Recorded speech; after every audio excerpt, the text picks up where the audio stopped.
All right, let's dive in. Today, we are jacking into a protocol that's making some seriously bold claims. We're talking about rewiring the entire internet. It's called Psy Protocol, a next-gen blockchain that's built to just absolutely demolish the performance barriers that have kept Web3 in the slow lane for years. So let's see what the hype is all about. We've all heard the promises of this decentralized future, right? An internet of value, an internet of ownership. So why does it still feel like we're trying to stream 8K video over a dial-up connection? The problem, and it's always been the problem, is speed. The simple fact is, current Web3 tech just can't hang with what the real world demands. I mean, just look at this. On one hand, you've got Web 2. It's a massive multi-lane superhighway where data just flows. It's fast. And then you have Web 3 today. It's like a single, congested country road in the middle of rush hour. Every single transaction, whether it's a billion-dollar DeFi trade or you're just buying a JPEG of a cat, is stuck in the exact same line. This is what we call the sequential bottleneck, and it's the reason we're all stuck with insane fees, painfully slow speeds, and frankly stifled innovation. And for years, developers have been trapped inside this cage. It's the blockchain trilemma. You know the deal. You're forced to choose. You can have security and decentralization, but forget about scalability. Or, hey, you can have scalability, but you've got to compromise on the other two.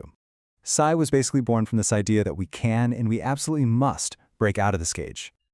So how in the world does Psy plan to do it? Well, it's not with some simple patch or a minor upgrade. No, this is a fundamental redesign of the entire architecture. Psy's solution is what they call a trifecta of innovation. 3 core ideas working together to finally solve the trilemma. So here they are, the 3 pillars that hold the whole thing up. First, a totally radical new way to handle data called PARTH state architecture. Second, a security model built from the ground up on end-to-end zero-knowledge proofs. And third, a brand new consensus mechanism they're calling Proof of Useful Work, or POW 2.0. Let's actually break down what each of these really means one by one. Okay, so first, let's talk about the old way of doing things. Traditional blockchains use what's called a monolithic state. The best way to think about it is like one giant shared spreadsheet for the entire world. If you want to change a single cell, you have to get in line and wait for everyone else in front of you. This constant competition for space is the direct cause of all that network congestion and those sky-high fees we hate.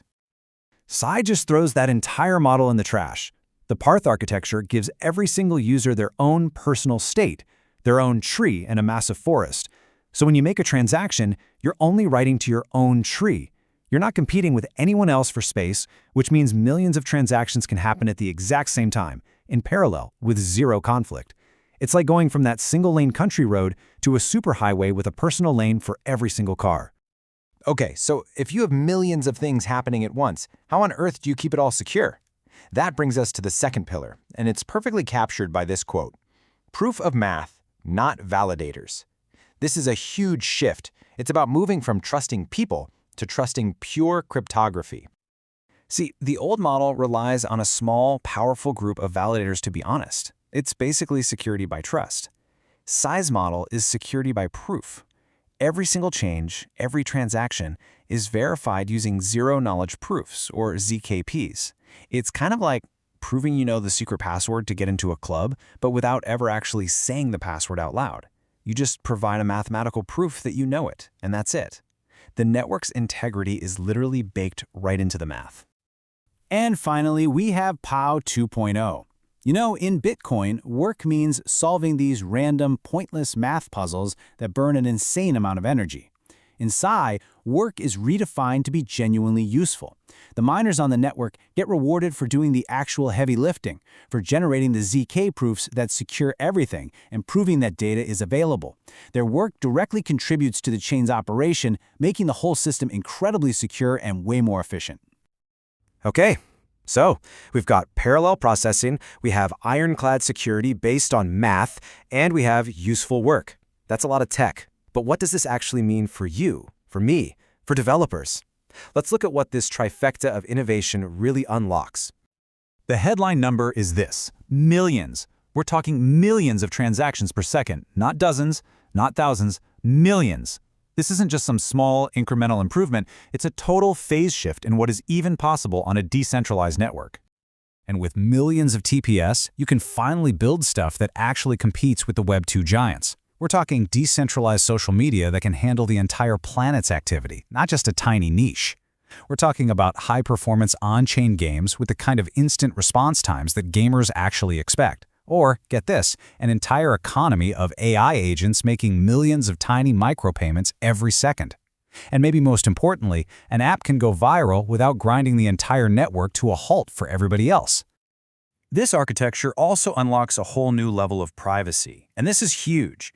Since you're generating the proofs for your own transactions locally on your device, your sensitive data never leaves unencrypted. For instance, you could prove you have enough money to buy something without ever revealing your total account balance to the seller or anyone else. All that gets sent is the mathematical proof. Your business stays your business, period. And all of this leads to a completely different economic model. Psy is designed for an abundance of block space, not scarcity. And that one change completely gets rid of the bidding wars that cause fees to skyrocket on other chains. The result? You get stable, low, and predictable fees, which makes things like high-volume apps and those AI microtransactions we talked about economically viable for the very first time. But Psy's vision goes even farther than just building a faster internet for us humans. It's about building an internet for the next generation of users, autonomous AI agents.